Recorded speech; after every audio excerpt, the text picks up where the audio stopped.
दोस्तों, कोई भी व्यक्ति चाहे कितना भी दुष्ट क्यों ना हो, सही मार्गदर्शन और करुणा से सन्मार्ग पर आ सकता है। बुद्ध का यह कहानी हमें करुणा, धैर्य और अहिंसा का महत्व सिखाता है।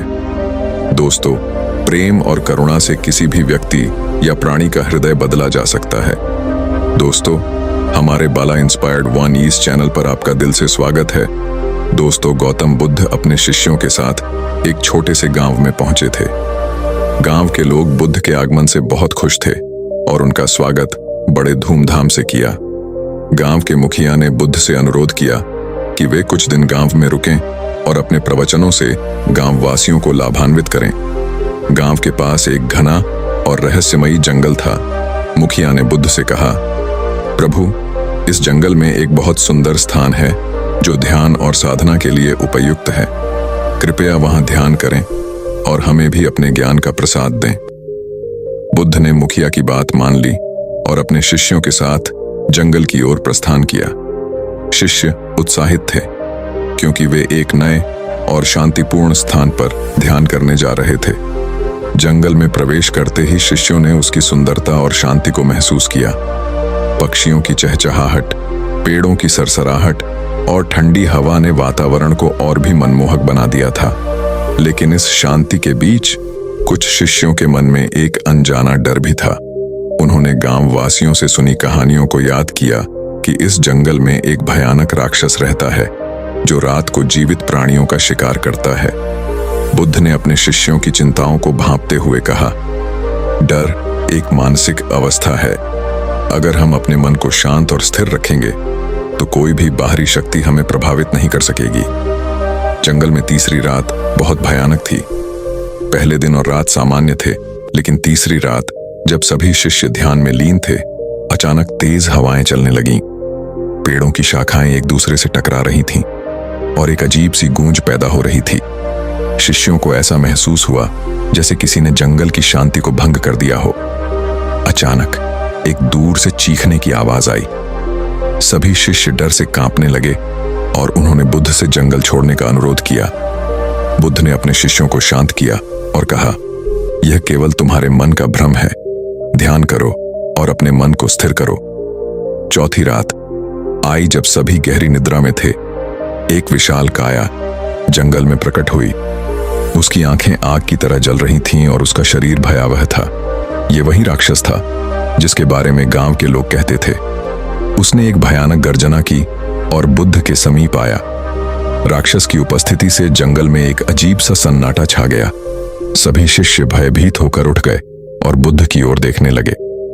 बुद्ध ने अपनी आंखें खोलीं और राक्षस को देखा। उनके चेहरे पर कोई डर नहीं था। उन्होंने शांति से राक्षस से पूछा, तुम कौन हो और यहां क्यों आए हो? राक्षस ने गर्जना की और कहा, मैं इस जंगल का राजा हूं। मैं अपने शिकार की तलाश में हूं। बुद्ध ने मुस्कुराते हुए कहा, तुम्हारा शिकार यहां नहीं मिलेगा। यहां केवल सत्य, शांति और करुणा है। अगर तुम चाहो तो इस जंगल को छोड़ सकते हो और मोक्ष की ओर बढ़ सकते हो।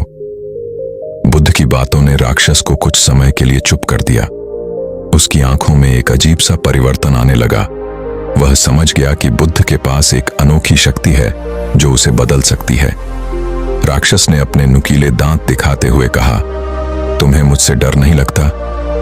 बुद्ध ने कहा, डर केवल उस मन में होता है जो अज्ञानी होता है।